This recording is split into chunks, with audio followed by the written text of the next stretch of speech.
Et aux côtés de moi, j'ai deux experts. L'un qui s'appelle Monsieur Bogas Joyoum, qui est directeur de Digital Business, si je ne me trompe pas, Digital Business Africa. Et à ma gauche, j'ai Monsieur Arthur Donfac, lui aussi CEO de Digital Bius et Digital Bius, qui est une entreprise qui facilite l'intégration de l'IA dans les entreprises et aussi pour les particuliers. Il m'a fait savoir qu'au cours des dernières années, il y a eu une évolution de plus de 40%, de performance et plus de 25% de vente et de chiffre d'affaires pour ces différents clients. Et donc, comme le temps nous tient à la gorge, pour démarrer cet atelier, je vais commencer par ma droite. Monsieur Bogas, est-ce que vous êtes prêt? Merci pour la parole donnée. Je ne sais pas si le technicien peut faire passer la présentation sur le visuel. Alors bonjour à toutes et à tous. Je m'appelle Bogas Oran Joyoum. Je suis le directeur de publication de Digital Business Africa, qui est une plateforme spécialisée sur les TIC et les télécommunications numériques en Afrique, mais aussi le président de l'association Smart Click Africa, qui est une association qui accompagne les utilisateurs, les professionnels à un meilleur usage du web, des réseaux sociaux. Et c'est sur cette casquette que je prends la parole ici pour parler de la transparence dans l'usage de l'IA au niveau des journalistes. Je ne sais pas si le slide peut passer. Alors on m'a demandé de travailler un peu sur... on revient d'abord sur l'intitulé pour que les gens puissent voir sur les normes d'étiquetage des contenus IA, de divulgation et d'étiquetage des contenus IA. Donc c'est ce qu'on va un peu parler. On va aller rapidement parce que vous avez suivi la discussion qu'il y a eu tout à l'heure. Je pense que, s'il vous plaît, technique, que vous allez sauter le plan et les présentations. On va directement aller dans le vif du sujet. Vous sautez cette partie, vous continuez. J'ai présenté Smart Click Africa déjà, qui est une association qui accompagne les journalistes, les professionnels sur l'usage des TIC, sur une meilleure appropriation du web et des réseaux sociaux. Et voilà, merci. Je vais peut-être me lever si vous en avez convenance. Alors, l'IA et le journalisme, quelles conséquences? Slide. J'ai voulu participer tout à l'heure à la discussion concernant les droits d'auteur dans le journalisme, qui est effectivement l'auteur d'un article généré par l'IA. Le visuel que vous avez tout à l'heure. Vous revenez, slide. Voilà, le visuel que vous avez tout à l'heure, c'est un article généré par... C'est une photo, en fait, générée par l'IA. Slide. Voilà. Et vous allez constater que là, j'ai utilisé ChatGPT pour demander de présenter une photo d'illustration des journalistes dans un environnement de formation sur l'IA et le journalisme. La photo proposée est un peu réaliste et il peut y avoir des personnes, des journalistes qui soient tentés d'utiliser cette image-là pour illustrer un article. Alors, est-ce qu'il faut utiliser cet article, par exemple? C'est-à-dire que si vous rentrez dans votre rédaction, vous voyez une photo pareille, est-ce que vous pouvez utiliser cette photo pour illustrer votre article dans la salle? Je précise que c'est une image générée par l'IA. Est-ce que vous pouvez l'utiliser? Oui? Ben, si vous êtes participant, est-ce que c'est nécessaire d'utiliser? Parce que vous avez la possibilité de faire la photo. Ok? Si vous avez la possibilité de faire la photo, ben, vous faites la photo simplement. C'est lorsque vous n'avez pas la possibilité de faire la photo et lorsqu'il y a des situations précises que vous pouvez utiliser les photos générées par l'IA. Et là, la particularité également que, on va le voir par la suite, c'est qu'il n'y a pas d'indication. Il y a d'autres IA qui proposent directement une signature et qui indiquent que c'est une image générée par l'IA. Donc, L'une des premières règles, c'est qu'il ne faut jamais tromper l'audience. Il ne faut jamais tromper l'audience. Il faut toujours dire à l'audience que c'est une photo générée par l'IA. Slide. Là, c'est le même prompt qui a été utilisé pour générer une image, mais cette fois-ci dans une autre IA qui est Gemini, que vous connaissez parfaitement, c'est l'IA de Google, qui cette fois-ci propose très visible. Vous voyez une petite indication du logo de Gemini quelque part en bas. C'est pour indiquer effectivement que ça a été toujours, à mode pratique, il faut toujours indiquer cette source-là. Slide. Slide, on va continuer. Slide encore, on va aller un peu rapidement. Voilà. Il faut éviter dans la génération des images sur les réseaux sociaux, en utilisant ou alors sur le web en utilisant les outils IA, c'est d'éviter d'illustrer des avec des sujets concernant les conflits, les élections, les tribunaux ou alors les déclarations des gens. C'est vraiment interdit. C'est-à-dire, c'est vrai qu'il y a possibilité pour les journalistes, en utilisant les outils numériques, de générer des contenus réalistes. Ça, c'est possible. Mais dans ces cas-ci, vraiment, il faut éviter d'utiliser les outils d'intelligence artificielle. Et ce qu'on peut encore autoriser, c'est l'usage de l'IA pour des contenus, le cyberespace, l'intelligence artificielle, ou alors la génération des data.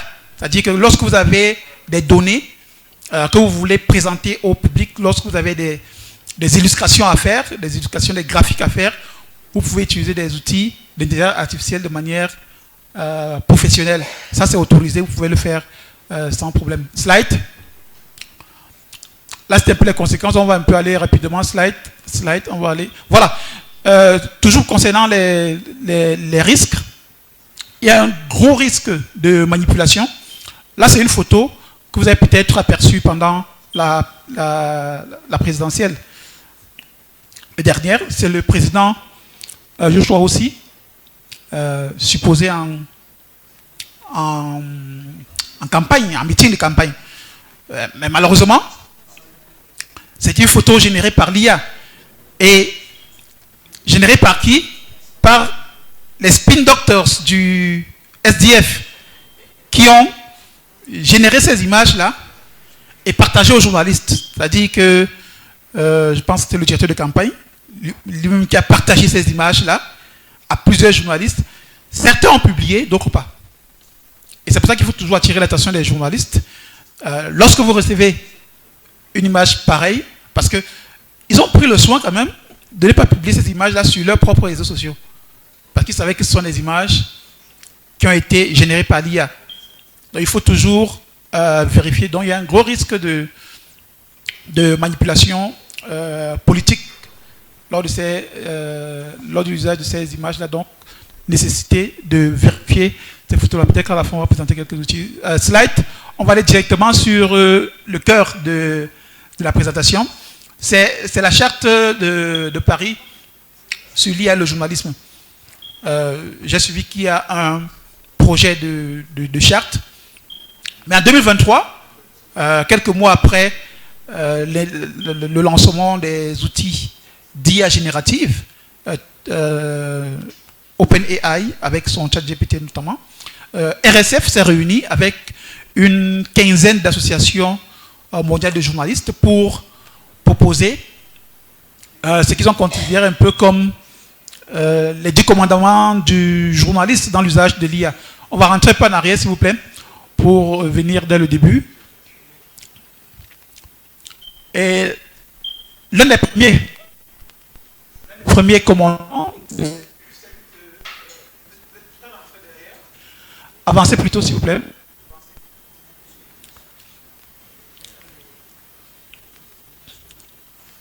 Et s'il faut retenir quelque chose, il y a 10 commandements, il y a 10 prescriptions dans cette charte-là. Et il y a deux principales. La première, slide. Alors, la première, c'est que l'éthique journalistique guide les médias et les journalistes dans leur usage. La première chose, c'est l'éthique. Il faut toujours que l'éthique guide les médias et les journalistes.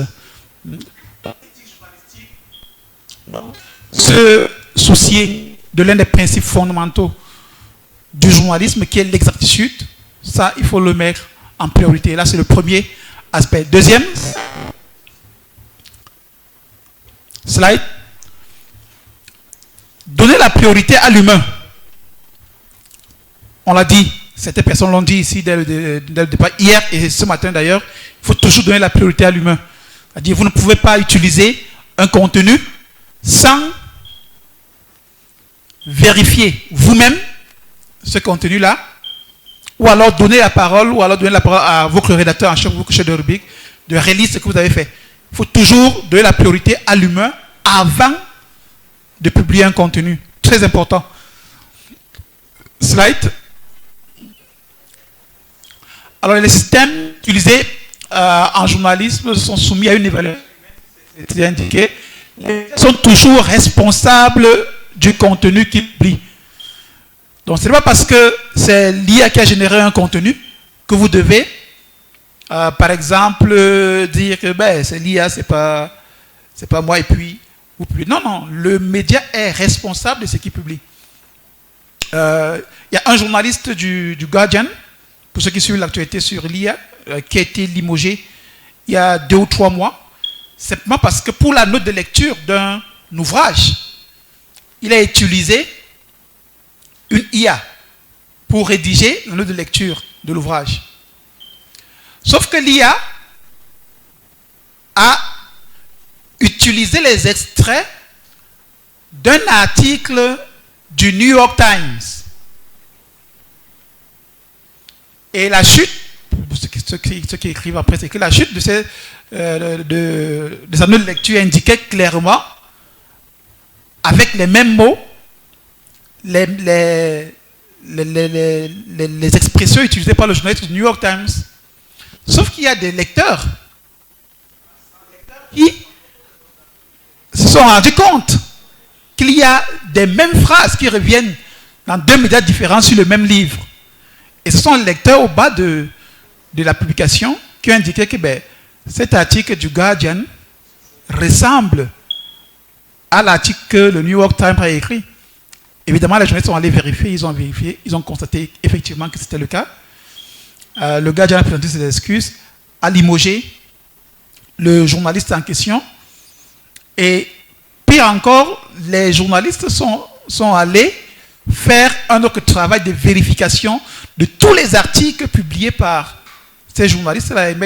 Ils ont mis ça en doute parce que lorsque vous avez utilisé l'IA, il est fort probable que vous utilisez l'IA pour d'autres textes. Donc, ce qui fait comprendre que lorsque vous utilisez une IA, ne pensez pas que le contenu généré par cette IA-là est un contenu unique. Non. L'IA s'est basée sur un texte, un contenu quelque part pour vous proposer votre contenu. Et c'est pour ça que c'est une autre exigence, je pense, la dernière, c'est que les journalistes doivent s'occuper de la gouvernance. Bon, je vais sauter les autres. Les journalistes doivent s'occuper de la gouvernance de l'IA. Très important. Nous, le précédent orateur a indiqué cette nécessité-là ici. Mais en Afrique, il n'y a pas encore une organisation des médias pour bénéficier des avantages qu'offrent ces grands acteurs de l'économie numérique qui ont des IA génératives. Donc, il y a des rédactions qui ont des contrats avec ces IA-là pour utiliser le contenu. C'est-à-dire, quand ChatGPT indexe un contenu, par exemple, de Digital Business Africa, est-ce qu'ils ont mon autorisation? Non. Pourtant, ils utilisent mes archives. Et il y a des médias en Europe qui ont signé des conventions avec ces acteurs-là pour soutenir la création des contenus. Du coup, ils rémunèrent ces médias. Et en Afrique, on peut réussir à faire flancher ces grands acteurs-là en allant de manière groupée. C'est-à-dire que si vous allez seul, ce sera compliqué. Donc, voilà un peu ce que indique la charte du journalisme. Et globalement, en fait, ce que je voulais partager avec vous, je pense que j'ai peut-être atteint 5 minutes. Dépassé, ok. Merci pour votre patience et attention. Nous allons remercier une fois de plus Monsieur Bogas Dioum pour cette brillante présentation. On retient de celle-ci que tous les contenus de l'IA ne sont pas uniques. En fait, l'IA se sert de textes qui existent déjà pour vous fournir du contenu.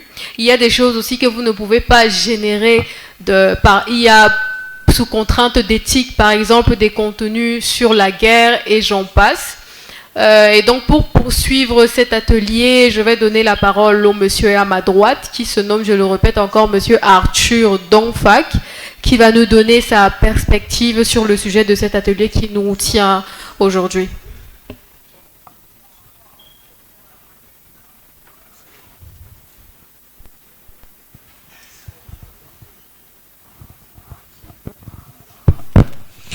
Alors, bon après-midi à tous. On est réunis aujourd'hui pour l'atelier 2, en cette deuxième journée. On voit l'élément sur la transparence et l'explicabilité.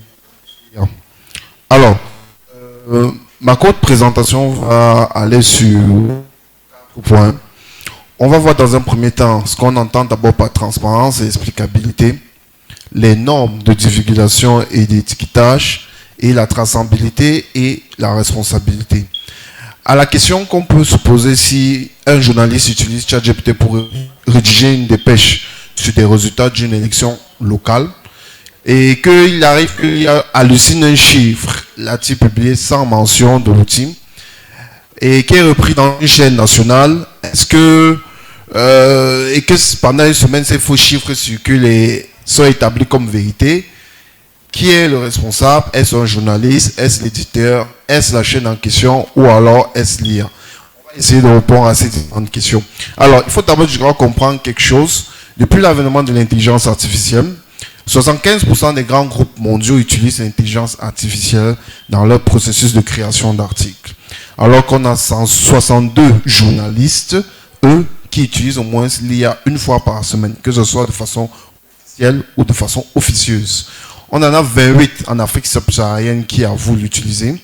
Et à cause de cela, on a plus de 340% d'incidence de désinformation depuis l'entrée de l'intelligence artificielle en 2022. Et 84% de la population, dont des lecteurs, souhaitent qu'on puisse préciser que les articles produits sont générés par l'intelligence artificielle. Alors, si on essaie d'analyser le journalisme au Cameroun en particulier, on se à 4 défis. Il y a des défis infrastructurels, des défis linguistiques, parce que l'intelligence artificielle ne comprend pas forcément toutes nos langues, les défis économiques et des défis réglementaires. Il est maintenant nécessaire pour nous de comprendre la transparence. Qu'est-ce que la transparence réellement? L'IA désigne la capacité et la volonté d'un média à rendre visible et compréhensible le rôle joué par l'intelligence artificielle dans l'article ou le contenu qu'ils ont produit. Et cela trouve la confiance du public, parce que lorsque vous notifiez que c'est généré avec l'intelligence artificielle, vous gagnez la confiance du public. Il y a la responsabilité professionnelle, parce que vous avez la possibilité de traçabiliser ce que vous avez eu à faire et de restituer le moyen que vous avez utilisé pour pouvoir avoir ces actions. Et il y a ensuite la déontologie internationale qu'il faut respecter, que ce soit auprès de l'UNESCO, que ce soit auprès de la FGI ou alors auprès de l'Union européenne. Cela va dépendre. Et les 3 niveaux de transparence, il y a la transparence éditoriale. Vous signalez au public que le public est au courant que le contenu que vous avez généré a été produit ou accompagné avec une intelligence artificielle. Il y a la transparence algorithmique où ça dépend de l'outil que vous avez utilisé. Et il faut faire très attention sur les outils que vous utilisez en tant que journaliste pour pouvoir générer des contenus. Il y a la transparence institutionnelle. Le média publie sa politique officielle concernant l'intelligence artificielle. C'est quelque chose que chaque média doit automatiquement faire. Vous devez publier votre politique officielle de gestion de l'outil d'intelligence artificielle. Lorsque vous travaillez avec l'intelligence artificielle, il faut éviter les boîtes noires, les IA boîtes noires. Les IA boîtes noires sont des IA où, lorsque vous posez une question, elle va vous répondre et vous n'avez pas la possibilité de pouvoir vérifier l'information, et car elle vous donne juste une réponse sans source. C'est pour ça qu'on a les IA explicatives ou encore les XAI qui vous permet non seulement d'avoir des résultats et un justificatif du raisonnement. Vous avez exemple Perplexity. Lorsque vous faites une recherche, elle vous donne un élément résumé, une réponse ou un raisonnement, et ensuite elle vous met les différentes sources où elle s'est inspirée pour pouvoir vous fournir ces différents éléments en question. Et c'est la raison pour laquelle chaque outil que vous a un risque énorme. Si vous utilisez ChatGPT pour de la rédaction du résumé, vous allez faire face à beaucoup d'informations, ce qui peut ne pas vous rendre crédible. Si vous utilisez Google Gemini pour la recherche, la synthèse ou la traduction, vous pouvez faire face à des confusions de sources, des biais de popularité. Si vous utilisez Claude ou Midjourney, vous avez des contenus fictifs présentés comme réels, concernant beaucoup plus la génération d'images pour Midjourney. Eleven Labs, il y a des risques de deepfake audio, et avec des traducteurs, il peut y avoir des erreurs sur les noms locaux et autres éléments. Alors, quelles sont les normes qu'un journaliste doit forcément adopter? Pour signaler l'usage de l'IA, il y a trois éléments importants. Il y a le droit du lecteur, et la protection juridique. Alors, le droit du lecteur, le public doit connaître l'origine d'une information. C'est son droit, parce qu'ils vous feront confiance pour écouter l'article à disposition, et ils ont... Alors, à l'étranger, on a des... que ce soit à l'Union européenne, que ce soit aux États-Unis ou autres, les grandes chaînes de production de contenu ou des médias utilisent des différents éléments sourcés. Par exemple, aux États-Unis, vous avez par exemple Associated Press qui vont mettre en dessous de leur contenu "This story was assisted by AI Tool". Ou alors vous avez la BBC au Royaume-Uni qui va dire "Create with AI Assistance".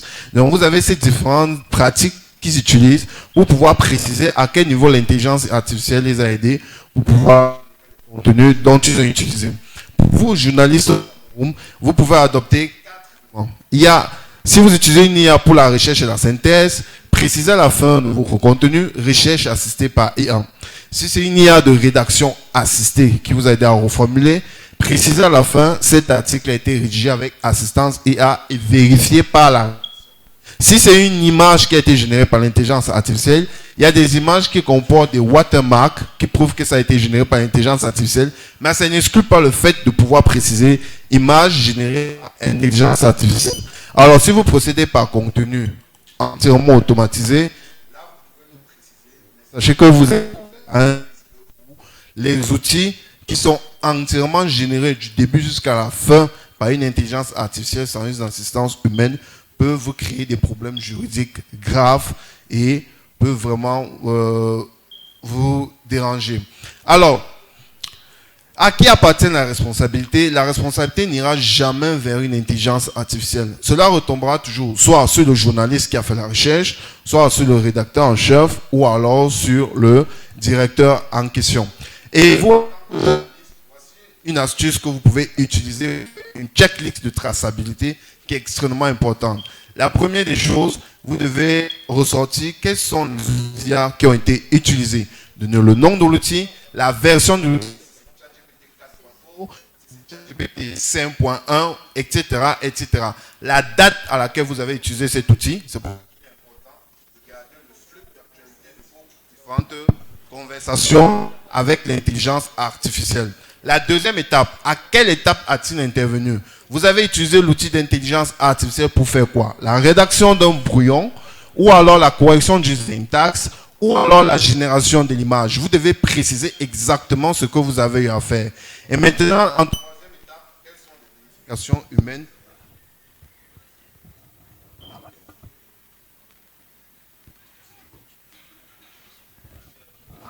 Donc, on va s'arrêter là et le reste, on va vous communiquer le document et les différentes informations après la pause café. Merci.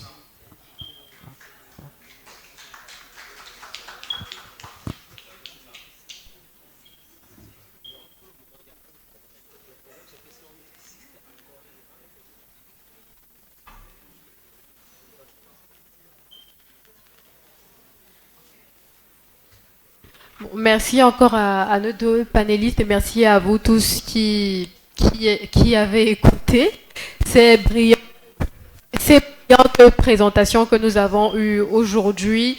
Ne vous inquiétez pas, toutes les recommandations seront fournies dans la charte nationale qui sera issue de ce symposium. Nous sommes obligés, comme l'a annoncé Madame Laure tout à l'heure, de changer de salle. Après la pause café, nous serons dans une nouvelle salle et nous vous remercions encore d'être là avec nous. Merci.